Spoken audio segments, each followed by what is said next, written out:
Welcome back, everybody, to What Drives You. And I have some special guests on here today.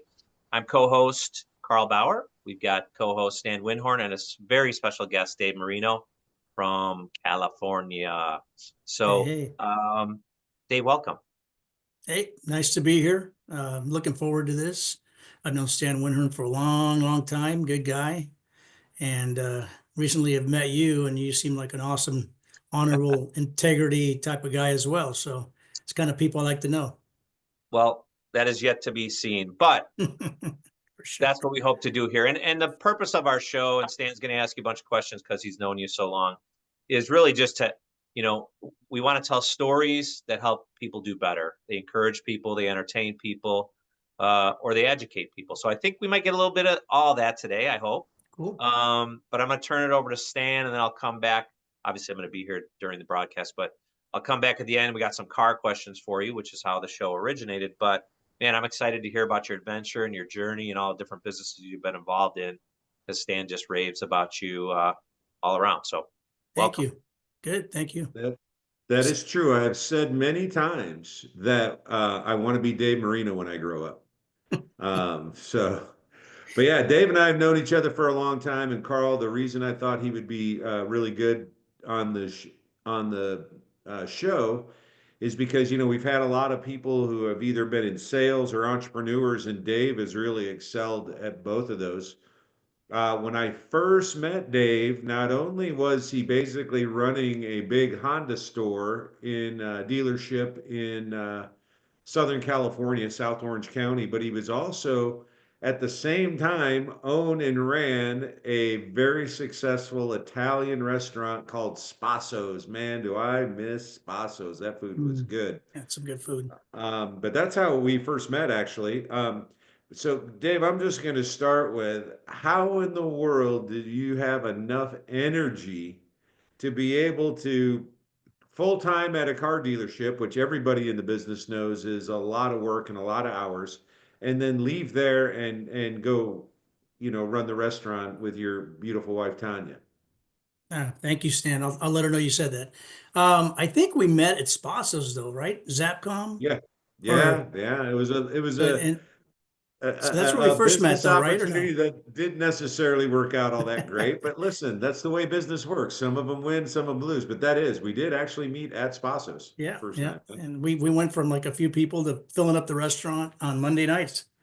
It was crazy. Yeah, But that's another yeah. story for another day. If you want to touch on that, we can always come back to it. But yeah, I be honest with you, I've always had the personality where my wife even always asks me like, how are you multitasking all these things, and why are you always looking for other opportunities, and I just always my model or my what I always say is I just don't have a choice. Like, if you're an entrepreneur, if if you want to make a living and change your life and other people's lives, you just have to push through things and work hard and just don't make it a choice to fail.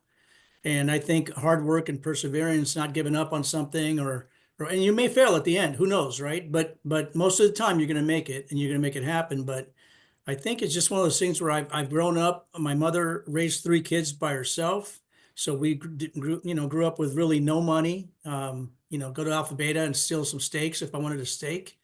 I hope your viewers can appreciate that. It is what it is when you're poor back in the 70s or whatever. But when you grow up in that environment, I think some of us either stay in that environment or some of us want to get out of those and change the trajectory of our lives and our kids and so forth. So I just luckily I got by accident I got in the car business when I was 19, almost 20, and figured out I could make a ton of money on it if I worked hard, right? Because you can't just go there and work a regular schedule and sell 20 cars a month plus. And that was my really my start in the car business career. But prior to that, I had a paper route. And I'm always hustling. I was always hustling, trying to figure out a way to make an extra buck. But the car business for me changed my life. It was probably the best schooling I ever went to. I would recommend that versus going to college for 4 years to anybody, because it taught me not only how to sell, but it taught me how to deal with people. Whether I was 19, 20, talking to 50-year-old men or women and selling them a car and overcoming objectives and all the stuff that as a car person. And so I ended up doing that career for over 33 years, from sales to general manager. Had some great success. I made a lot of money and made some great relationships. I still have, and it's just been a great ride. And through that, I don't, if you need me to stop talking, let me know. But through that, I made enough money where I could invest in other things, right? Because I always thought to myself, like, I don't ever want to um, rely just on one job, right? I'm married, I have kids, and it's fun.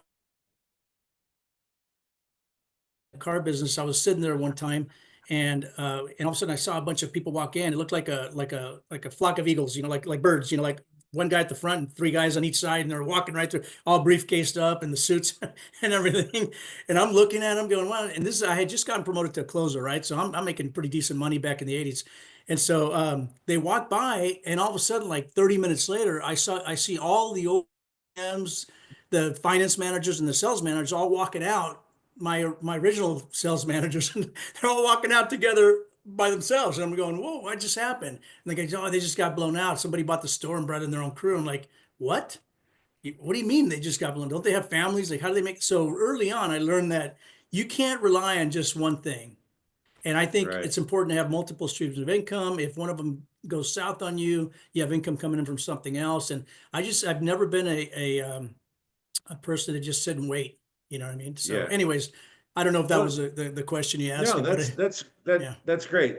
In fact, while you were talking about this, maybe this is why we became such good friends because I think, when I was a kid, I always had, like you said, like a paper route, or I was Hmm. I was always trying to do something to make a little spending cash. And I Sure. can't say that I grew up poor as a preacher's kid, but my parents didn't have a lot of extra money for fun stuff, so I was always doing that. So let me ask you this question. Do you think maybe, although neither one of my brothers were really truly entrepreneurs, they kind of went more the corporate route, but what do you think it is about people like us that there's no choice, you said. We have to have multiple streams of income. This might be going really well, but I could also do this on the side. We're always on the lookout. But I mean, what do you think? Do you think that's just in you, or is it something that people can learn? What's your thoughts on that? I mean, I believe me, I think that even people in the corporate world, even though they have that job, right? They're in the stock market. They may not think it's another stream of income. It's a long-term play or whatever, right? Or maybe they're Sure. they're doing some trading here and there, but they're in the stock market. So everybody's always, I think, looking for things. I just find it more, it's just my personality. Like I'm that Yeah. type of person, Stan, and you know as well as I know. Like if you, I have a handful of friends that if I find something that's really good, I feel that's, we can make some money on, or it's going to be great for us. I have like a handful of friends, Stan is one of them, that I'll call and say, "Hey man, I'm doing this right now. You should check it out."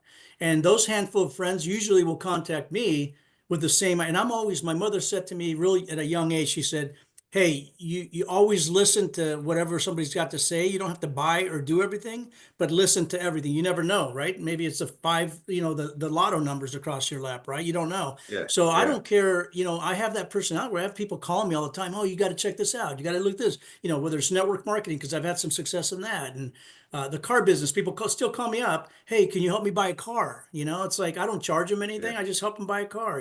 But I have that personality. So when people contact me, "Yeah, let's meet for lunch, or let's meet for coffee. Let's do a Zoom call, and let me hear what you got to, what you have to say." And if it's not for me, I just won't do it. But you'd be surprised how many ideas come across your desk where you're like, "Wow, this could be something that that's could be Yeah. profitable or whatever." I want to touch on a couple things you just said, Dave. First of all, I agree with you. I never really understood, in most cases, why people will say no to something before they know the details, before they even know what it is. They're saying no, but they don't even know what they're saying no to.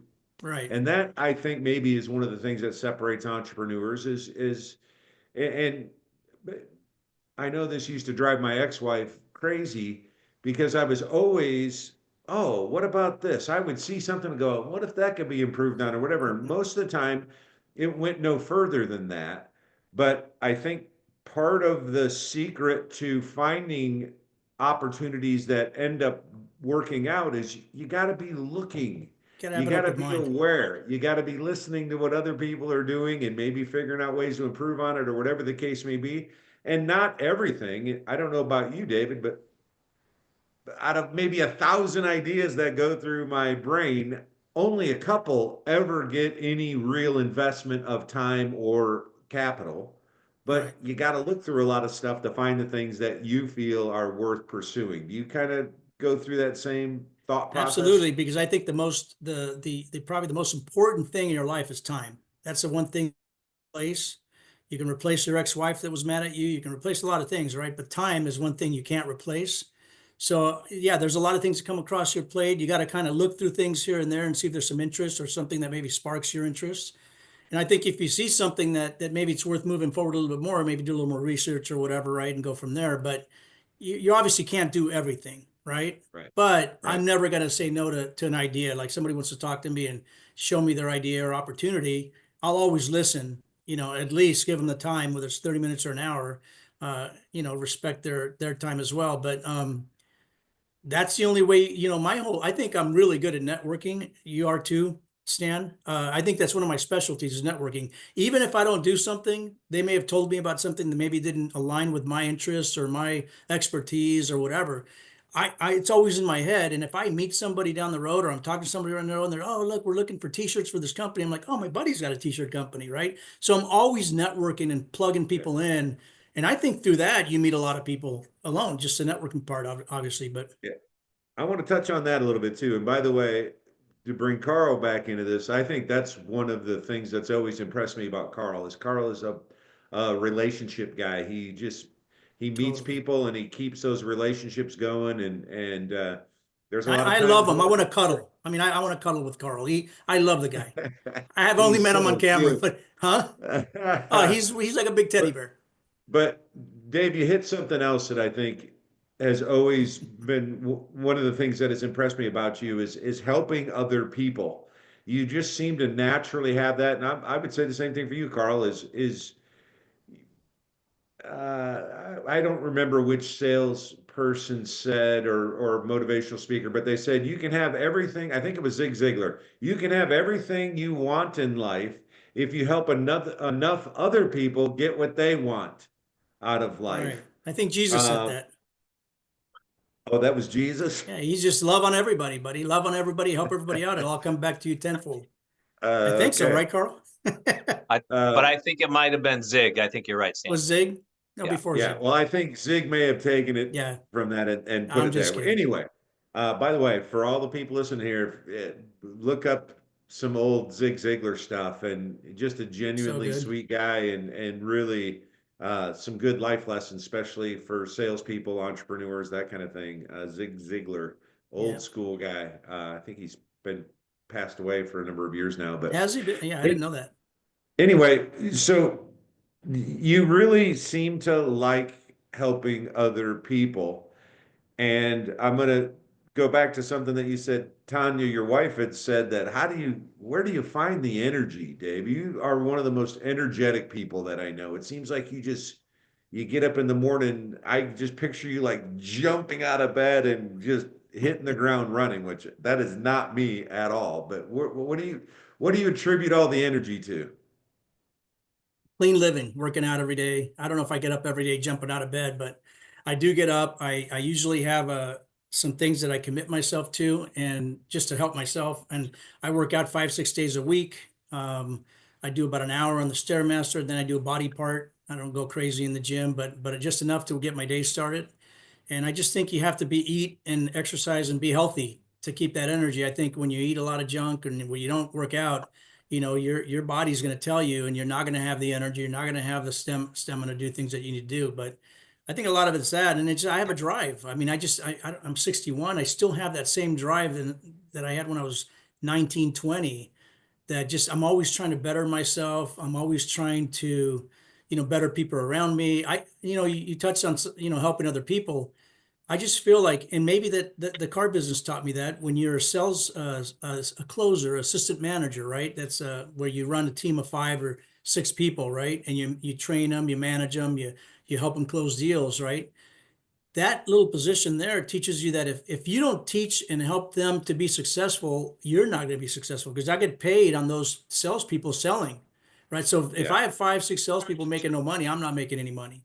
So I think early on it kind of taught me to that, hey, yeah, by helping others and getting them to excel, it's going to come back to me. So or friends, but I'd love to share ideas that are good with friends, because I'd love for my friends to also be part of making that success in whatever business, we're looking at. So, just it's a common, it's really just something that's natural to me. Like, man, if I have something good on my plate, I'm going to call people that I know would benefit from it, or I'd want to benefit, and say, hey, and I know they're open-minded too, right? Open-minded to listen, because a lot of people just aren't, maybe from past experiences, they don't listen and they don't want to hear anything else because they had a bad thing. But you just can't let that stop you from growing, your businesses or your mind or whatever else. Yeah, and I think when you're sharing opportunities with people, I have found that you want to have people who are like-minded and realize that maybe I think this is a good thing, but you can't, no, there's no such thing as a for sure thing. And so you Correct. got to have people who understand that, okay, if you're risking some capital, if you're risking your time, not everyone is a home run, but boy, the home runs sure are Sure. nice and they make up for it. One of the other things that I want to touch on, Dave, that impresses me about you, and you even said something to me recently about this, but if I know that if I call Dave Moreno, if he can't answer the phone right then, he's going to call me back pretty darn quick. It's very frustrating when you're trying to get a hold of somebody and Carl, it takes a day or 2 days, whatever, for any kind of a reply. So you actually said something to me about this, Dave. So give us your philosophy on responding quickly when people are reaching out. Well, first of all, we all know that these days everybody's got their phone tight, glued onto their hand. So when somebody Yeah, doesn't reply to you, it's like, seriously, it's like so yeah, disrespectful, right? Just a quick it text, is. hey, I'm busy, I'll call you back, or whatever, right? So I just feel like everybody's time is valuable, right? If you're calling me, you're taking the time to call me. I believe it's disrespectful for me not to at least text you right away. Hey, I'm on a phone call. I can't, and then eventually call you back or whatever, right? It takes 2 seconds to do that. And a lot of times I do it because if I don't immediately do something like that, then I'll forget and I'll end up doing what Carl does. 2 days later, we'll text you, or 2 days later, oops, I forgot to text or call Sam back, right? So you have to like act immediately. I'm not a procrastinator. That's the one thing, one of the gifts I have. Thank you, Lord. But I like to get things done and out of the way, because that's just less I have to remember later. And I think people that procrastinate don't understand the power in not procrastinating things, because when you procrastinate, then you just have all these things out there that you have to deal with and you have to try to finish or accomplish. And then your mind's, that's where stress comes in, right? If you just get things done right away, whether it's texting or calling somebody right away, then it's something less I have to think about, 20 minutes later. So I just think it's important that people do that. And it just happens a lot. I don't know why. It's just, That's yes, one I of the Carl. think it, differences between you and Carl's I, going to defend himself. David, What? is I'm naturally a procrastinator and I have to fight not to do it. In fact, I think my words of wisdom at the end of the first What Drives You that I did with Carl, my advice was the most important part of any achievement is to begin. And that's Yes. usually once I get rolling, then get out of my way. You're not going to stop me. I was actually going to go to Procrastinators Anonymous, but I never got around to getting to the meetings. Yeah, right. Thank you. But Thank you I've all known for you a doing long all time. I that. don't feel, I'm not even going to speak that on you. And I'm not going to, you shouldn't receive it. I don't see you being a procrastinator. You always get things Eh, done that you need to get done. I mean, I've it never it really doesn't noticed it. come naturally to me, but that's one of the things you got to work through. All right, I think I Carl love it. wants to defend himself on my Yes, giving him a Carl. hard time. I'm just taking a note on the procrastination thing and the Uh, disrespectful of time. That's all I wanted to say. Okay, thank you. No, I thought you wanted to defend yourself when I called you out for not always returning phone calls So quickly. hey, I got a question though. Like a guy like Carl, if he does do that, I haven't seen that yet because I haven't known He's him well not that enough. But bad. I'm just giving him a so hard Carl, time. when you text or call Stan, he doesn't answer. What's your reaction if he doesn't answer right away or text you? Does it bother you, or are you expecting a call? And you know what I mean? How does that work coming back to you? Stan's pretty good, so he's not the best example of But that. what if he didn't? How would I, you so feel? well, my first brain thought on all that is there is no one in the world that is that busy that they can't say, Right. okay, get back to me. But my spin is not so much disrespect. It's just that there's no one, I don't believe you're that busy. Right. But you had said something earlier. So yeah, I let it ride off my back a little bit, Dave. I guess that's the point. But there Yeah, are some people that I know aren't busy and I'm calling them to help. I've kind of taken this new attitude, like I'm not chasing you to help you with your problem. of course. So, Yeah. I um, got a question for you guys because I know, Carl, you do this a lot, and I'm not saying it's bad. I'm just wanting to get your opinion. But like if I call Carl, if he can't answer the phone right then, he'll do one of the automatic messages. I'll call you right back, or I'm in a meeting or something Yeah, like I do that. that. Do you guys like that? Well, it's a quick way to, if you're in the middle of something, you're busy, it's hard to stop and start texting you or whatever, right? So Right. it's a quick way to at least get something back to you. I'm on another call or whatever, right? Yeah. So actually, I think it works pretty good. At least you've done something, right? And when I'm done doing whatever I'm doing, I go back and look at my messages and I go, okay, I got to call Carl back and I'll, give him a call back. But plus I like it's that feature. Stan, it's at least an acknowledgement that I know you Right. were trying to. It Correct. drives you nuts though, Dave, which is hilarious to me because I'm like, it's the first of all, it's the first thing that pops up. That's why I do it. It's not like I'm saying, Stan, I know this bugs you. I'm gonna hit this button. It's acknowledgement. Exactly. No, It's I think love, it's Stan. great. I love It's, that feature. it's I, love. I actually use it quite a bit. Yeah. Yeah, I'm the kind of guy that you don't have to leave me a message. If I call you or if you call me, I'm going to see that you called me, and I always try to get back. Yeah. As my next chance. The Yeah. next possible time that I can get back is when I try to get back. I'll attest to that. I agree. Yeah. You're Anyway, good about it. Carl, you got any questions for Dave? I know you haven't known Dave that long, but No, well, Dave, you said something that was very interesting because we've heard it from a few people, and just kind of give you some context. This original idea for the show was me during COVID because I was losing my mind and I wanted to start something that would educate people about the auto space, right? Mm. And so I did a whole bunch of videos that I was embarrassed to put out because they weren't edited and they didn't have a logo and all. So they're still sitting in, Stan can attest to this, in the studio, just sitting there, and they're 3, 4 years old. Wow. So then I finally came back and said, let's spin this a little bit. Let's make it a little bit about cars, but really about life. What drives me to jump out of bed in the morning? What drives Sure. me to work out every day? So, but you had said something for our car people that, again, it's been echoed 3 or 4 times, which is going to the car business to get learning and training and experience is invaluable. You learn about Invaluable. marketing, sales, customers. I mean, just everything. And by the way, you need no college degree. You could come straight out of jail or out of That's the right. military and make a good living. That's right. Male, female, black, white, trans, straight, whatever, don't Doesn't matter. matter. It's a great environment. So I guess for those people that are out there, young people that are kind of bouncing around, don't know what they want to do, maybe speak to a little bit more deeper dive into what the car business could mean to them. Well, first of all, it's a great, first of all, you write your own checks. I don't know what the pay plans are nowadays. I'm not sure if it's like, I grew up when in the days where it was all commission. There was no meeting, there wasn't even minimum wage, right? And eventually they added minimum wage plus commission. So I grew up with just minimum, with just commission, which I love. Like people would go to me, how could you, because I know I'm going to get paid what I'm worth. That's why I like the commission. I'd rather have a higher commission. You can take your $5 an hour salary, give me a higher commission, and I'll work 100 hours a week and to get 20 cars a month plus and make 10,000 plus a month at 20.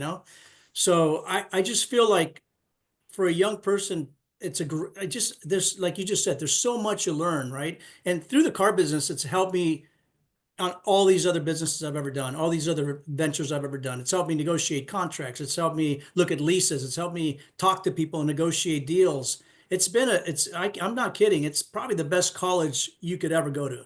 And again, I'd be honest with you, I didn't even go to college because I got in the car business. So that was into that. But yeah, I can't imagine I would never change it. 33 years of it. It's been just a great learning experience. But I think kids, you know, in the car business, somebody now can get in there and make pretty decent money if they work hard. And everything takes hard work, man. Let's just back that up. I don't care if it's your own business, the car business, everything takes hard work. Even this podcast, you have to put some work into it, whatever you're doing on your end, whether it's editing or whatever. Everything takes work. And if you want to succeed in anything, you got to put in the work. It's not just going to fall on your lap. You're just not going to, turn the light switch on and be a multimillionaire. Maybe some of these kids are nowadays when they click and buy a Doge or whatever. Yeah. But you know what I'm saying? What It's I have like, found nowadays is it's so easy to outperform people yeah, because people just don't seem to want to work that much. That if that's you're if you're that's if you're just a pretty good worker, you're going to look pretty good these days. yeah, Something else I want to touch on, Dave. You started off in the car business. When I first graduated college, I was selling copy machines back in the day, and it was brutal. But I wouldn't change. I wouldn't trade it for door to anything. door. Yeah, yeah. I mean, business to business, sure. Yeah, I had Huntington Beach as my territory at first, no and way. then once I proved myself, I got Irvine, and that was a nice bump. A lot of businesses there, but anyway, the experience, kind of like what you were saying about learning. I I guess my point is I would recommend two things to young people: is do some kind of a sales job. Absolutely. You will learn skills that will affect everything else that you do. The other thing I would recommend, and this fits perfectly since you were running a car dealership and a restaurant at the same time. I'm really grateful. Actually, when I first got out of college, I worked at a TGI Fridays for a while to make ends meet. But being in the service industry like that and waiting on tables or bartending or Hmm. whatever the case may be, again, I learned people skills that I don't know that I would have learned in other places. So Yeah, that's my recommendation for any young people that may be listening or parents. Get your kids into something where they have to learn sales skills, um, absolutely. uh, and then Sorry, guys. and service industry is a great way to learn some lifelong valuable skills as well. Correct. Well, here's the deal. I don't care what you do in life, you need to have sales skills. If you're an attorney, they sell you on their, if you're a doctor, they're selling you what medications and what to do and what surgery to do. Everybody sells. Like if you have no people skills and can't actually look at somebody in the eyes and try to upsell them or sell them whatever your product is, then you're missing the boat. Like sales is so important. I think these days is so much harder because these kids, they're on their phones. I don't, who knows what they're doing. They're not really learning people skills. And I think Yeah. that's a huge gap in today's, generation, maybe the last couple generations, is actually having people skills. I don't think they interact enough with other people and to get these skills where they can, I mean, one of the things that I used to tell my salespeople, the reason one salesperson sells 20 cars a month and the other one doesn't is because one of them asks for the sale. And most people are afraid to do that. I don't care what you're selling. It could be computers, doesn't matter. They're afraid to say, hey, what's it going to take to make you a deal today? I know, this is what the price is, right? It's 20,000 and I don't know if I can do anything for you, but maybe, hey, maybe there's lighting will come down and, maybe they'll discount this thing, right? What's it going to take? Give me an offer, right? And they're not able to do that stuff. And that's a huge deal when it comes to success in any type of business. You have to sell. When I owned my restaurant, I sold myself, my food, my help. I sold everything. I walked to every table from table to table for 16 years. I met everybody. I knew their Yeah. families, their kids. And when they came in the next day or the next week or next month or whatever, I go, hey, Paul, how you doing, man? Good to see you here. And they would go, wow, the owner knows my name after a week or a month That later. was Like, definitely the food was great at Spasos, but the way you and Tanya yeah, and the rest and yet other family members that were yep, there too, it just gave you that good. You liked going into yep. Spasos because of that friendly, welcoming atmosphere there. And I want to touch on I train my staff that way too. I train my wait servers to be that personality. If I'm not there, you're me. Get to know right. your customers. You know what I mean? Anyways, you're always selling. Yeah. I tell my servers, hey, when you go to the table, say, can I start you off with an appetizer? And then when you get them on an app, and I know this is just sales 101, but, and then they order an appetizer, right? You just increase your check. If they're going to give you 20% tip, you just increase your Yeah. check by $10. That's $2, right? And then Yeah. after they order the appetizer, then you say, hey, make sure you save room for tiramisu. We have the world's famous tiramisu, right? Now they're thinking the whole time and they're eating their meal, they're thinking about the tiramisu. There's another $10, right? So they ate their meal, and then what would you like to drink? And it really comes down. Now, obviously, you got to have a good product and you have to be Yeah. personal and not sound like you're selling them some, but that's just the way people make money, right? All right, you just hit on something that I want to tell you guys about. Last week, I had a very long conversation with a dear old friend. I haven't talked to her in a long time.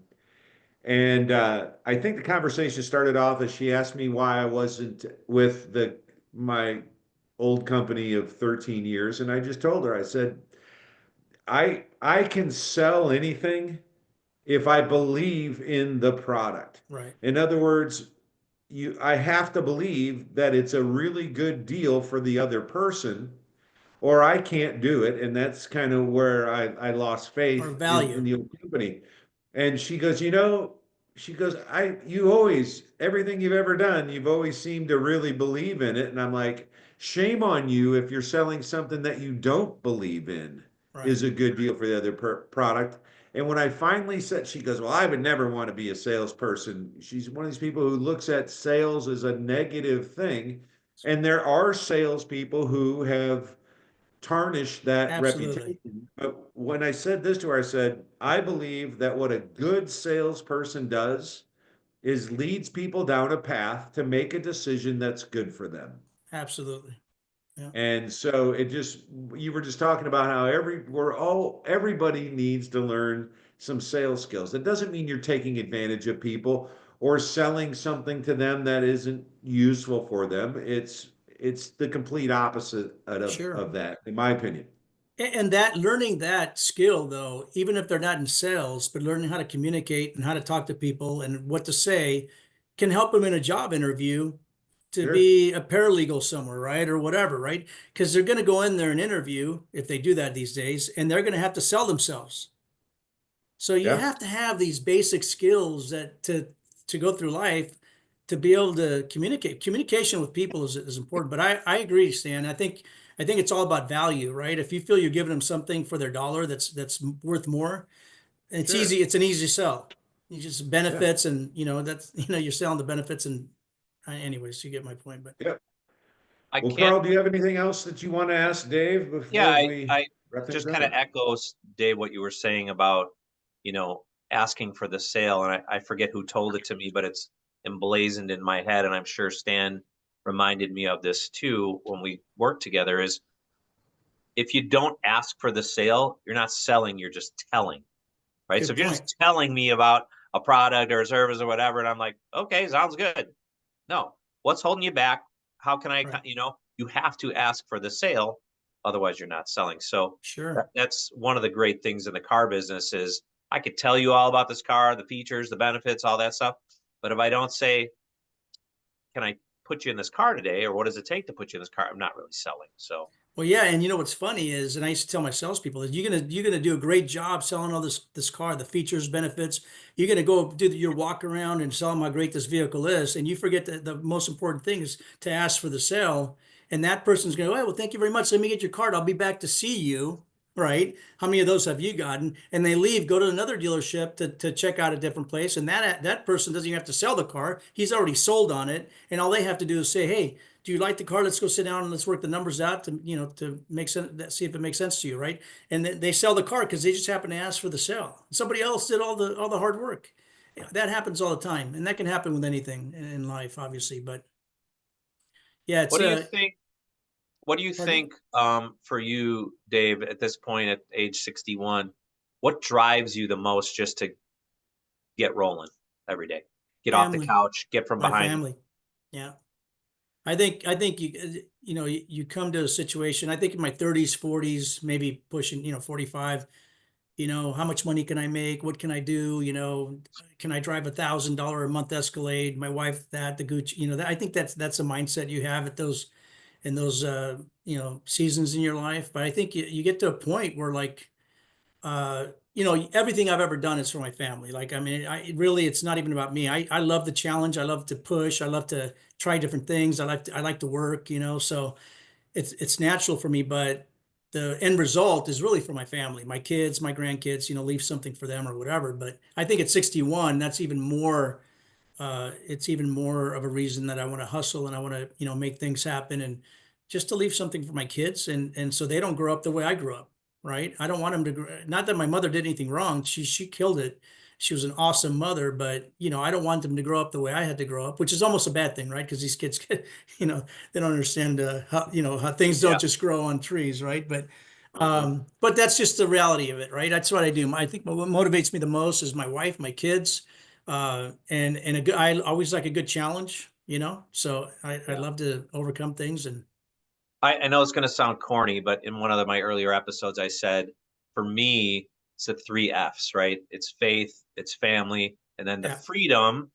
Freedom doesn't necessarily mean like political freedom or US, just the no, got it. freedom to be able to make choices and do stuff, right? So those three things that kind of in that order were I my three. concur with that. I agree with that. Yeah, and that level, and Well, that's yeah, that's so the family thing is key, and that's about what many of our guests have really just said those things.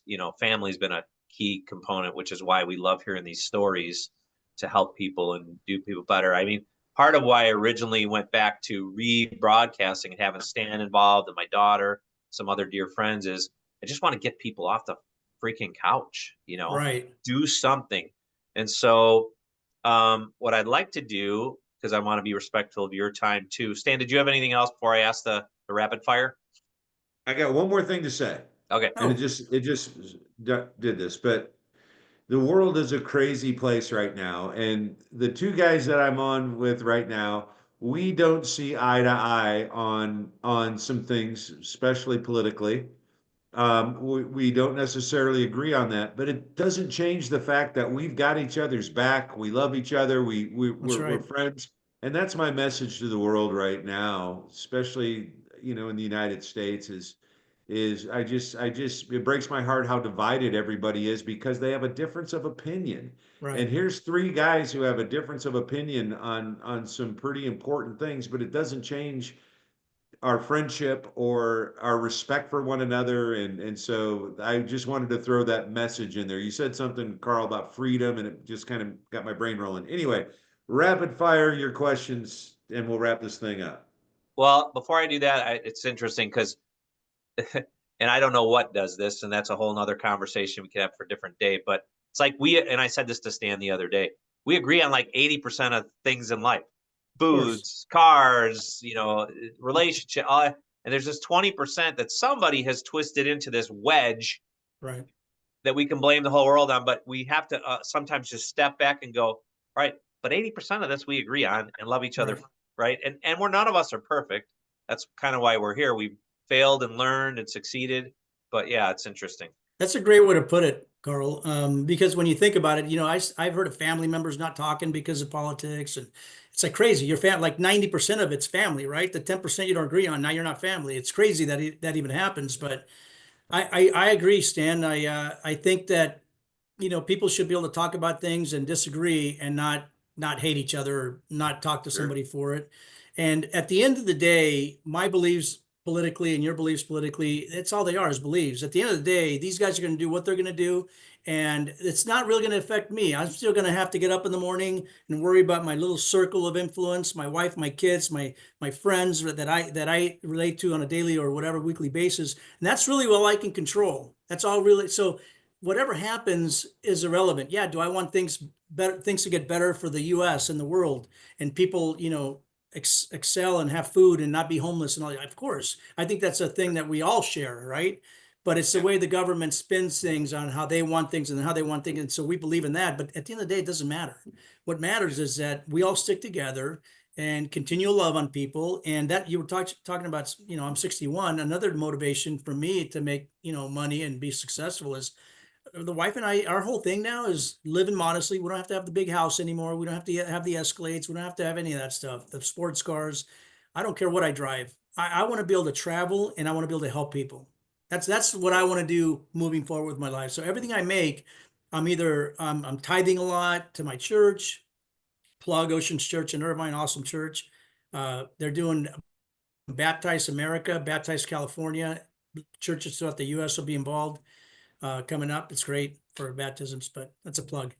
But anyways, yeah, I think that we're all led to that, right? I mean, there's so many people out there, we can complain about anything, right? But when you look around, we're blessed, man. There's so many people out there hurting.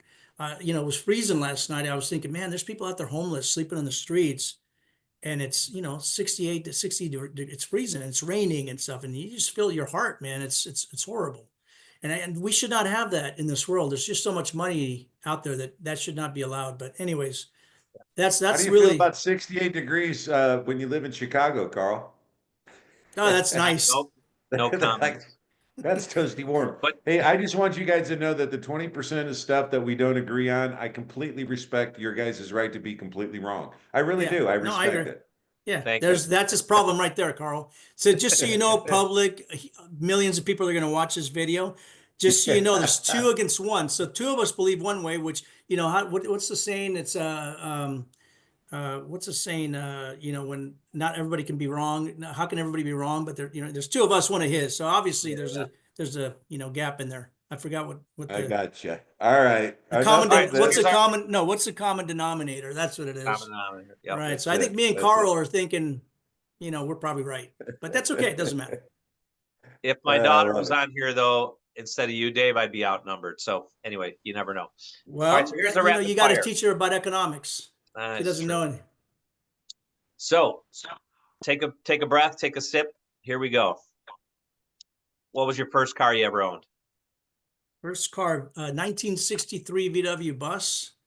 I bought for really Wow. cheap. I painted it with primer in the middle. I didn't have money, so I took a gray primer, painted in the middle gray. I did the roof white and the wheels white, and I built the back end where literally the bed in the back was better than the bed in my house. I had a little bar set up, cork roof, a block punk stereo system all throughout the thing. It was awesome. I wish I had that car now. What kind of Favorite car. speakers? I think they're a block punk. I can't remember the speakers, but Oh, the were block they? punk. Remember block punk? Are they even around? Oh yeah, Blaupunk was a big name, but back in that day, it was always the Jensen coaxial, Jensen triaxles It for could me. have been. and It could have the been. car They were. speakers. If you heard, I'm telling you that. So they looked like a beater van, right? But if you got in that thing, it was really comfortable and it was nice. It was like all the wood paneling around and Oh, everything. that 63 63. VW bus would be worth some money right now. Those I are wish I had they're it, like 30 coveted. grand, 40 grand. Yeah, Yeah. it's Yeah. so nice. I wish I had it, but I had to change the engine every 6 months. It's 4 bolts, 2 wires. I'm not a mechanic by all means, so for me to be able to do that was a huge deal. But those things don't they don't get the air in there and they blow up, and you have to. Anyways, great car. All right, what's your current car? My current car is driving. My mother passed away 2 years ago, and I used to buy her a car every 3 years. I'd lease her a car every 3 years, so she'd drive a nice new car with no issues. She passed away. The last car that I leased for her was a 2004 Honda Accord, and she had driven it like 5,000 miles. She was getting older, so I just said, I'm just going to buy it out and just keep driving this. It's got no miles. So I bought it at the Honda store, Stan, where I used to Yeah. work. Yeah. So anyways, she drove it to 25,000 miles. She passed away. So when she passed away, I took the car back and I was going to sell it. And I'm thinking to myself, why would I want to have 1,000? I don't drive anywhere, guys. I literally go 2 blocks to the gym and I don't drive. I work out of my house. And if we go anywhere, we drive my wife's nice car, right? So I'm like, I'm going to get rid of, like, I don't want $1,000, $1,500 car payment just sit in my garage. So I'm just going to drive her car. And so I drive it so the battery doesn't go dead. And that's what I drive. It's 2004 Honda Accord. It's like, I love the car. It's got 26,000 miles now. It's brand new. So Nice. I could sell that thing for 15 grand and it books for 6. Yeah. It's so nice. So you're a good person to ask this because you've been in the car business, so you have seen. So what was your favorite car of all the cars you've driven? My favorite car of all the cars I've driven. Well, I had a 300 C Chrysler 300C all-wheel drive Hemi. That was awesome. I love that car. That was my own car though. But probably the No, nicest. it could be your own too. I mean, usually we ask people of their own, but because you've had a million demos, probably. I've had every car. I love the Escalades, the newer Escalades. I had one of those $150,000 car. Drove that for a while. Beautiful car. Those are awesome. That's an overkill, but those are awesome. I loved. I owned a. I think it was it a 400 SE Lexus? Was it the little convertible? Yeah. What was it? What was it? I don't know if it was 400. Yeah, SC something. Tanya and I love that car. The top is like literally when the top was closed, you would never know it's a convertible. Like you can hear anything. It was like a solid car, and it's just really solid car. Love that car. But I've driven. Yeah, you're right. I've driven up. I mean, I've driven Ferraris. I've driven Porsches. I've driven just about everything. And to be honest with you, those cars aren't my favorite. They're hard to get in and out of, and they drive bumpy. They're not my favorite cars. They look good. Be honest, sports car wise, I think the Corvette for the money is a great buy. Yeah. For the money, All I right. think that you get a lot of car for the money. And what's your dream car? My dream car right now, my Yeah. dream car. Yeah. Wow, man, that's a hard question. You set me up for this. I would probably get a Corvette if I was going to buy and spend the money and have that extra debt. I would probably get a. I love the Corvette for the money. The new Vets look badass. Can you say that in the show? Batmobile Beep, looking beep. things now. It's I love it, man. It's a good looking car. Yeah. But there's a lot of nice cars out there. I think everybody's got a nice car. I don't know, to be honest with you. I mean, there's some really nice trucks. I'm not a truck person, but there's some really nice trucks out there that I wouldn't mind having. I know Stan's a truck guy. I'm with you on the Escalade, Dave, because they're just Such a nice ride. powerful, sitting up high. Love it, love it, love it. Yeah, All we've right. owned like 4 of them. Yeah, I've had a bunch of Suburbans, 1 or 2 Escalades, but yeah, I love them. Yeah. You know what car was really good too? You mentioned the Lexus LX 430, 470, the original Land Cruiser, but the Lexus, the big truck, that thing was awesome too. That was great. Yeah, that was a good one. But yeah, it's hard to say. I mean, I really, because I've been in the car business so long and I've driven so many cars, that's not my thing. Like people go, oh, this car, the auto show. I'm like, that's not my thing. I'm in the car business, but I'm just not. I'm like, cars are car for me. I've done it, been there, done that. A paid off, low mileage Honda Accord sounds really good. My Honda Accord, buddy, 2004 is my dream car. Yeah, it's brand new. All right, so our words of wisdom. These are words of wisdom. I'll give you a little backstory on this. So I kind of was trying to think of an idea for Stan and I were kind of practicing the channel and all that stuff. Like, what would Stan tell young Stan, or what would Carl tell? So maybe it's that words of wisdom, or maybe it's just words of wisdom to the world. 2 examples are Stan's words of wisdom were just begin. That was a great one, right? Just begin. Another one we had the other day was be nice, right? Just be nice. Mm-hmm. So it doesn't have to be, profound. Is it just something that you would think if everyone did this, or if younger Dave did this, this would be my words of wisdom to him? I think something that I still practice is don't stop. You're always one no away from a yes. It's a good one. Yeah. So no matter what you're doing in life, if you're trying to get somebody to marry you, you're just one no away from a yes. But hey, what else? It's a numbers game, right? You may have to go through the numbers, Stan, but you'll find the right one. But yeah, don't stop, because you're always one no away from a yes. And I think that a lot of people quit right before they get that yes and end up being unsuccessful in life. And I mean, there's a time where you have to look at things, right, and be rational. But I think if you see daylight at the end of the tunnel, you got to keep pushing in whatever you're doing.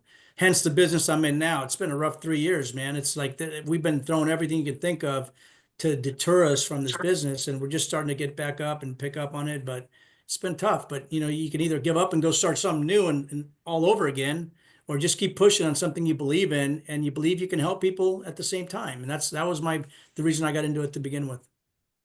Oh, that's great. Never give up. What did Winston Churchill say? Never, ever, ever give up. That's right. His famous that's quote. Right. But that's it. Yeah. I think he actually said, "We will never surrender." That's true too. He may have said both. Yeah, that was my Winston Churchill impression for everybody. That's Stan's an actor, man. Dave, man, we appreciate you doing this, bud. It's always good talking with you, and we appreciate you being on the show. Carl, you got anything else to wrap up? That's it, my friend. Thank you, and keep sharing what drives you. And if you can think of anyone that you'd love to hear their story, or that would help, our listeners, our community, and if you'd want to be part of it or not part of it, that's the other thing we're trying to do on the channel is, it's not my channel, it's our channel, right? So if we can, and that's why I want to have a bunch of different co-hosts and a bunch of different referrals, because there's so many cool and amazing stories out there, that need to get out there. And so Sure. this isn't the Carl show. It's not the Stan show, although Stan would probably he's more deserving Of of that, course. Yeah. right? Yeah. Because of his history and background and experience. But it's just telling these stories to inspire him to really just get off the freaking couch. Right. I think it's a great idea. I think that that if people start seeing these type of videos, there's some motivational stuff. Not everything's going to fit them, but I think there's a lot of little nuggets they can pick up from just normal everyday people, people like Yeah. me or Stan or you. But yeah, I have names. I think I have, my brother-in-law, somebody that struggled with depression and a lot of things in his life, and he was stuck in a certain place. In the last 10 years, he's like killing it, successful. Everything's changed. He could tell you a story, what woke him up, but like he'd be a great guest on something like this if he'd want to do it. My son Chance, awesome person, just yeah. But I mean, I can think of a lot of friends that would be interested in maybe doing this. So if you want me to, I could start touching, networking. Well, and for you. that's what we've seen, is just, and that Stan, I've been pounding him a little bit on this too, just with the people that have done it and grown it, and not just YouTube, but all social media. Sure. It's just begin, right? That's number one. And number two is just post constantly. Some of these Constantly. conversations are going to suck. Some of them are going to be awesome, but Doesn't matter. inevitably, just like the car business, Dave, there's a butt for every seat. There's a listener for every conversation. You clean that up. That's good. That's not the way I would say it, but but no, you're right. And be honest with you, it's just putting out content, and just my little thing with you here today.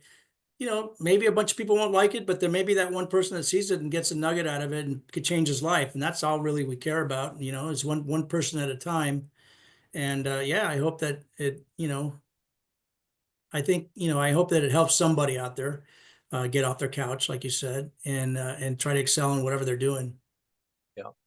Well, on this final note, I will tell you that it's 37 degrees and sunny here. So don't ever say again, freezing and 60-degree weather or more. Listen, it's 60. I think it's 68 right now. I might have gotten down to 50 last night. I don't know. It's cold, but for a homeless person, 68, 50. I mean, that's raining, it's horrible. Yeah. Good stuff, All right, John. guys. Love you both, man. Thank you for having me. You guys are awesome. Do I need to click on anything here or what? This meeting is being recorded. I'll close this out and we'll talk to you soon. All right, guys. Thanks. Great seeing you. Great talking to you. Take care. Bye. Bye.